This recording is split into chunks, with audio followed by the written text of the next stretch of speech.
Iran is at war. A week ago, the United States and Israel launched joint strikes across the country. Ali Khamenei, Iran's supreme leader for over 3 decades, was killed. So were dozens of senior military and government officials. It's quite possible that these negotiations won't lead to a deal and they will lead to attacks. It's quite possible that we'll have both diplomacy and attacks in the next little while. Iran has been firing back at Israel, at U.S. bases, at Gulf states across the region. There is no ceasefire, and as of today, no clear path to one. But before the strikes, before the war, we sat down with Dr. Arash Azizi, a postdoctoral associate at Yale and contributing writer at The Atlantic, who studies Iranian history and political movements. He told us the Islamic Republic, as we know it, was not long for this world. He mapped the competing factions inside the regime, what Iranians actually want, and what a post-Khamenei Iran looks like, who takes power, what they prioritize, and whether the country holds together or falls apart. I don't think even democracy is a priority for many Iranians. What they want is the regime to go and for them to have literally what they call a normal life, an actual slogan in Iran. By which they mean they want a situation in which they can make a living and they can have what most of us have as some sort of a normal life and what the regime has made impossible. That's no longer a hypothetical. It's the question. This is Global Insights by Network 2020. Today, a special edition, revisiting a conversation recorded just weeks before the war in Iran. Moderating this conversation was Courtney Doggart, president of Network 2020.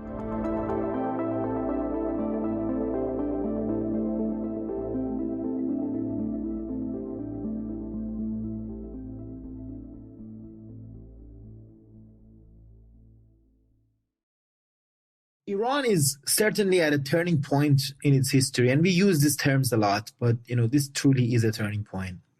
Islamic Republic, as we know it, is not long for this world. There's always a lot of basic questions when protests begin. People, for example, ask, is the regime going to be overthrown? I wrote early on, I wrote it on January 1st, that, it's always unlikely for the regime to topple through demonstrations. And nevertheless, I wrote an article a few days later saying that the regime, the Islamic Republic, was not going to last. So here's the situation. The Islamic Republic has for long been defined by a couple of features. It tries to enforce some sort of an Islamist Puritan rule on the society where people have to abide by elaborate religious rules.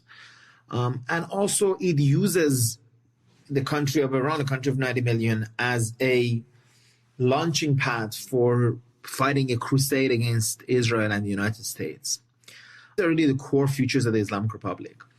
They haven't always been followed by everyone in the regime. It's certainly a direction that Ayatollah Khamenei, supreme leader who is in charge since 1989 and who has beat a lot of his rivals over the years to maintain control, has done. Now, the result of this has been a breakdown of a social contracts. My friend Karim Sajjadpour recently in an article called it predatory lease instead of a social contract. Iranians not only don't want to live by the religious strictures of the regime and have to chafe under it, but the foreign policy has meant Iran is one of the most sanctioned countries in the world. It also doesn't have its basic security. Every day it might be attacked by U.S. or Israel. It's been attacked by 3 nuclear powers in the last couple of years. It fought a war, of course, last summer with the U.S. and Israel that was very inconclusive. It has an open file, effectively, because its official ideology is that we need to destroy Israel. No other country in the world has an official ideology like that. There are many countries who don't like Israel. There are many countries who won't recognize Israel. But to say that we need to destroy Israel, it's very special. Iranians have come out in repeated rounds of protests in 2017, 2019, 2022, 2023, and now in a new one. It started in 2025, December 29th, and it expanded to the new year. So why do Iranians, at the risk of their lives, come out time and time again, because these policies of the regime are totally untenable. Only people are chafing under these strictures, religious strictures, now couldn't afford basic life. It's not just that the country is poor. There are many countries in the world that are poor. So it's not just a matter of poor. It's that an economic crisis, declining standard of living, impossibility to plan a future that has helped bring people out against the regime. So there's a breakdown in the state-society relation that has led to these repeated rounds of protests. The regime always responded to them brutally by killing some people. But I have to say, in my worst nightmares, I couldn't have imagined the kind of killing that the regime did on January 8th and January 9th, killing thousands of people everywhere. At the same time, it is surrounded by the U.S. militarily. The U.S. obviously has investments in the regime not continuing as it is. It's on a clashing course with Trump to come to the aid of protesters. He didn't really do so. Believe that he prefers to deal with the regime as it is. Let me just say where we are. Here's where we are. The regime has three factors that will determine the next chapter. There is regime and his inside machination. That's very important. There are different military and financial factions inside the regime who they also understand this untenability of the protest. It's untenable because this is not governance. If you need to go out on the street and kill thousands of people every couple of years, this is no governance. And if you have an open conflict situation with your neighborhood, with Israel and with the United States, that's also not governance. So they understand this untenability and they want to do something about it. Different machinations inside the regime. Two, it's the people and the opposition groups to the degree that they exist. They mostly don't exist. But I mean, Reza Pahlavi as a figure in the US is the son of the last Shah of Iran. And we can talk about him if you want. He's a major opposition figure and some others abroad, but also people in Iran who've come out and will come out again. And they're part of the equation. That's two. And three is in the United States and Israel. Interactions between these three will write the next chapter of the Iranian history. Now, where are we with this three right now? The people are defiant. They're broken down and suppressed and sent home for now by massive killing. But they're defiant. They also understand what I understand, which is that the two other factors are machinations inside the regime, and the US and them are very important. So there's a bit of a desperation. They look to these people. And in fact, they even look to Mr. Pahlavi a little bit, who's in DC, and they think he can do something. So they're defiant, but they're not great subjecthood. They're not expressing great subjecthood. They feel like their destiny is not there in their own hands. That's people. Regime insiders operate under one important thing to remember, that first, Ayatollah Khamenei is 86, is going 87 in April. If you have family members who are that old, I wish them very long life. This is not true. The same is not true with Mr. Khamenei. We are hoping that he doesn't have a long to live after 87. He will die at some point. And this death is very important, and we can talk about it, but basically everything is likely to change after he's gone because there are not a lot of people who follow him. And the last thing I'd say is that the United States, of course, there's some negotiations that are going on with the regime now. According to how they go, we might see military action. Mehdi said we've seen the first shot fired. That's certainly one way of looking at it. It's quite possible that these negotiations won't lead to a deal and they will lead to attacks. It's quite possible that we'll have both diplomacy and attacks in the next little while. The machinations inside the regime part is also very important, and that I said Islamic Republic is not long for this world. I meant those core structures and core policies are untenable and they're likely to change. But the change is unlikely to come from below in terms of a people toppling the government by the protest, but from inside by machinations under the pressure from both people and foreign attacks. It's a great overview. Thank you. So I'd like to talk about the people right now. I think my understanding is that there's just a lot of, widespread fear in Iran. There's the economic pressure, there's the trauma of arrests and all the deaths following the protests, uncertainty over what Trump is going to do. If you were to describe public attitudes today, what do they look like? And are there important divisions within Iranian society that are important to know about? 85% of the people don't want the regime. I'm really to see why. This is a regime, almost a talent to offer so little to your people, right? This regime, if you live in Vietnam, you might not like communism, the Communist Party title, and you might not like authoritarianism. But you say, okay, Vietnam is a good Vietnamese national government. It appears that it's supporting Vietnam's national interest versus China and others. There's economic growth, right? Name another country, right? You name literally most countries in the world. Something that the regime is giving its people, right? What is the Iranian regime? What has the Iranian regime given its people, right? Like, what do they have to live for? What they have to live for is in spite of the regime, right? Because of it. 85% of the regime of the people are against the regime. There is a loyal minority, some of whom are very organized.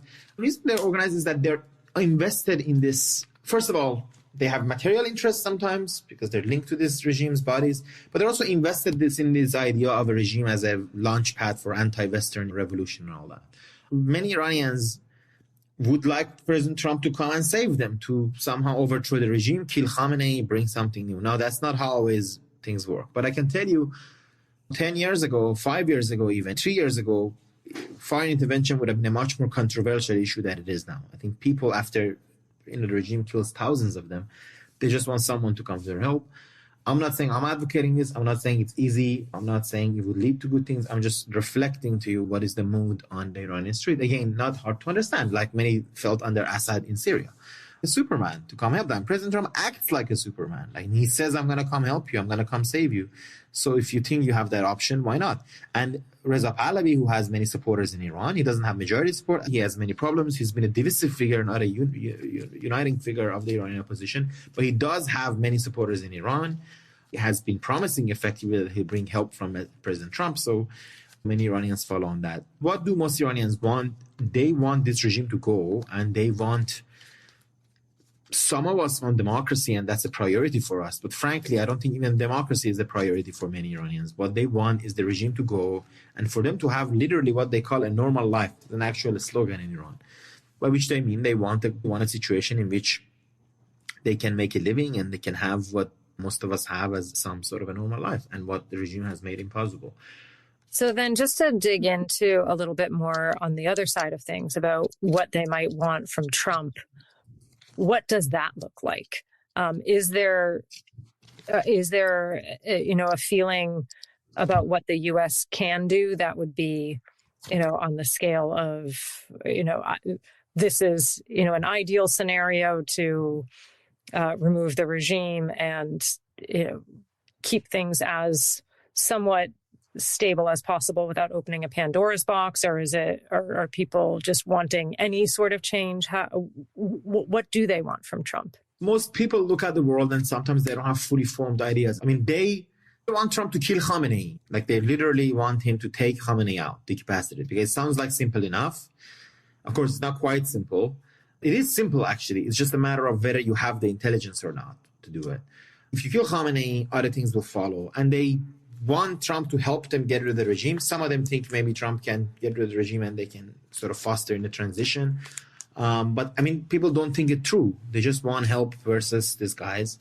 There are many who are apprehensive of this, who are worried about what will happen, who are worried about Iran going to a civil war scenario like Iraq and Libya and Syria and many other bad examples of foreign intervention. But many others are basically, excuse my French, they're like saying F it, whatever. Like we need to just...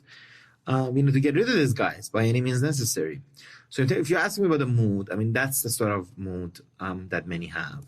Now, those who are analysts and others, like, let me tell you, people who have advocated for foreign intervention now include Shirin Ebadi, who's a Nobel Peace Laureate. They're, and in the article that I wrote in The Atlantic, I interviewed some of the people to say, okay, what do you mean when you want foreign intervention? And what you hear most of the time is, we want Trump to take out Khamenei.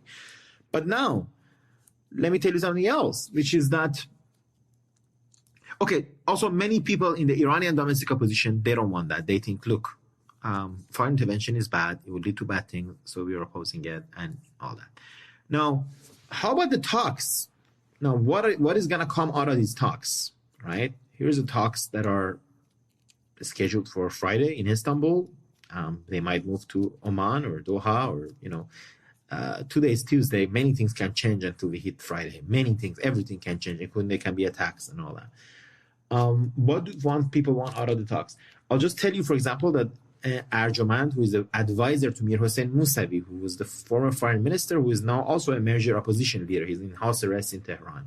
He was the candidate who, in 2009, contested the election results. He was put in house arrest in 2011, has a lot of supporters, traditionally very apprehensive of foreign intervention. So, Arjomand has spoken in favor of the talks. He said, if Iran goes away from the war and these negotiations can lead to a good thing. But the real question about the talks is, what can President Trump gain? What concessions can he gain that will actually better the life of people in Iran, that would lead to something positive for Iranians? And I guess the basic classic worry is, what if he gets them to shelve the nuclear issue, which is what the world really cares about, and the regime is strengthened, but obviously it's in power, it doesn't do anything else for its people, and effectively would be seen as Trump giving it the lifeline over the nuclear issue. I'd love to just dig into the government piece a little bit. I feel that those who have been following around for a while, a decade or so ago, I think there was always this feeling that Iran was sort of like two governments, right? You had the clerics, the Revolutionary Guard, and then you sort of had this, maybe reforming class that was governing. And so it was sort of this two systems that were able to kind of coexist. It almost feels as though the maybe more reformist side has just been subsumed into this. Is that correct? And then related to that, where does leadership go, especially now that it's 45 years since the revolution? This is a second generation of leaders coming up, and where are their attitudes at, and what kind of prognosis would you give based on this next generation? Iran indeed has a state, and it's not about, sometimes it's led. This is by the state. I mean, there's a part of the government led by the president. The president has sometimes been a reformist, sometimes not, right? So Ahmadinejad and Raisi were hardliners. Khatami was a reformist. Pezeshkian is a reformist. So it's not that the state is sometimes controlled by reformists, sometimes not. But then there's always been a massive shadow state, that is the IRGC, the Revolutionary Guards, all these what we call the parastatal foundations. It's a fancy term we have for this foundations that are somehow public, but they're really run by as private fiefdoms by different people, always overpower the actual government. To the degree that today, President of Iran, President Pezeshkian, is not an important figure. I mean, he is not one of the most powerful men in Iran, right? So he's the president, but really he doesn't rule the roost. And nor does Khamenei, the supreme leader, alone anymore. But effectively as Iranian economy, and it's not just the government, the Iranian economy and governance structures are effectively 4 or 5 interlocking mafia-type structures that duke it out with each other and that run things. And they're kind of waiting for Khamenei to die to prepare for the next step, as I said. So Pezeshkian and them control the actual government. But actually, there is Khamenei, since the last year's war, the 12-day war, has been rather sidelined in some ways. He still is sort of the top guy, but he doesn't have endless authority anymore. They really did that at a point. And now you have sort of a collective decision-making in the regime. So the whole reformist versus hardliner stuff don't matter as much, because the collective decision-making is really made through National Security Council, Supreme National Security Council, which is headed by the president, Pezeshkian, but he is just sort of a convener of it. Real power in it lies with all the military commanders who are in there. There's like a dozen people. The cabinet ministers, most of them commanders from both the IRGC and the Artesh, the Iran's national army, and the national security advisor, Ali Larijani, who is an important figure. He also plays kind of a convener role in the National Security Council. There are several sort of powerful figures, people like Ali Khamenei, who is, his job is Khamenei's representative on the Defense Council, which Defense Council is kind of was revamped last year. It was made for the first time last year, kind of underneath the National Security Council. Future generation. Khamenei said in 2019, in the 40th anniversary of the revolution, that the power needs to pass to what he called revolutionary devout youth, that the regime needs to train a new cadre, new generation to continue these hardline policies. He failed. exist, but they're a bunch of losers. Sort of talking shops, people with like podcast talking heads with PhDs. Like you might have a few around here, present, including myself, but not effective power players in a mafia type of state like Iran. So these guys are not the people like Sabeti in the Iranian parliament, MP. Yesterday, he called for preemptive attacks on America. Great to give his speeches, great on podcasts, not someone who is able to run the world, run Iran. So the real power rests with this, some of the old guard, people like Larijani, people like Shamkhani, who control different military and financial bodies. And they have some of the younger ones, but they're very interest-based, after the privileges of themselves and their own family, not ideological, and bent on positively transforming the regime. One thing that could happen is either Khamenei dies, or in the negotiations, Witkoff and Kushner convince these guys to push Khamenei away. But what does the next iteration look like? The next iteration look like a new group of sort of military and financial elites come to power. They make a deal with the United States and Israel. The sanctions that start getting lifted. They not going to enforce the religious strictures. So they basically try to make things a little better. People's lives start getting a little better. The domestic pressure on the regime will be less. Foreign pressure will be less. They'll be able to transition to a new status quo in Iran, which will be authoritarian, a bit more normal, a bit more like Pakistan or stuff. Algeria. It's also possible, of course, that this new group will go on a new sort of belligerent attitude. And actually, Khamenei would, in this version of scenario, Khamenei would be seen as someone who was too recalcitrant, too reluctant to act, too cowardly, frankly.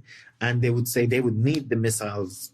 They would develop them further. They'll take the fight. They'll try to fight. They'll try to sort of have a more militant Iran that is able to defend its corner and rebuild itself in that way. So, I mean, that would also be a post-Khamenei Iran, but of a different color. They might even they might also have the social relaxation of social repression, but added with this military sort of militant attitude abroad. But the question then is that can they improve things economically? Because if you cannot improve things economically in Iran, you've lost before it begins. Yeah. Well, that would really require, I suppose, the lifting of the sanctions. And so that's where I guess the negotiations get really interesting. What are some of the biggest mistakes or concerns you have about mistakes on the part of U.S. policymakers in this fairly tense moment? Not considering the grave consequences of a state collapse in Iran. Like, if you're thinking, what happens if you have a state collapse, you have civil war, where does this go? Not caring, frankly. And B,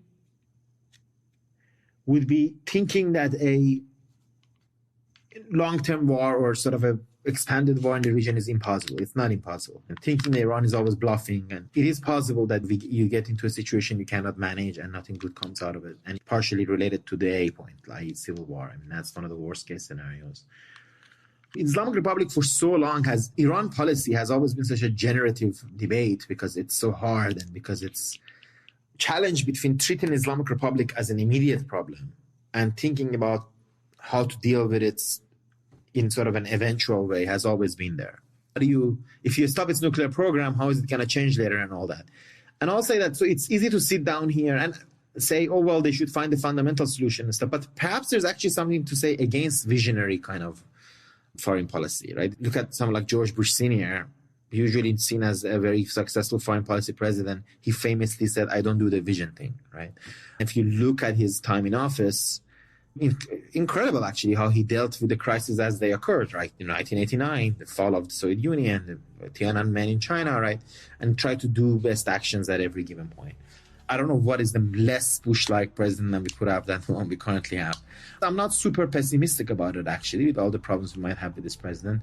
His ability to think outside the box, his good relations with, I have to say, if there's one positive point, is his good relations with the regional countries, with Turkey, with Saudi Arabia and others, means that he won't, just listen to Israel, frankly, as many administrations have, and would also take these regional countries' interest in mind.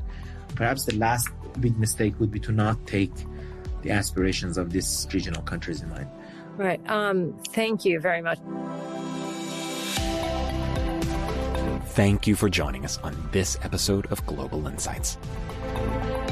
You can subscribe to Global Insights on Apple Podcasts, Spotify, or wherever you get your audio. For more analysis, events, and ways to connect with our community, click on the link in the description. See you next time.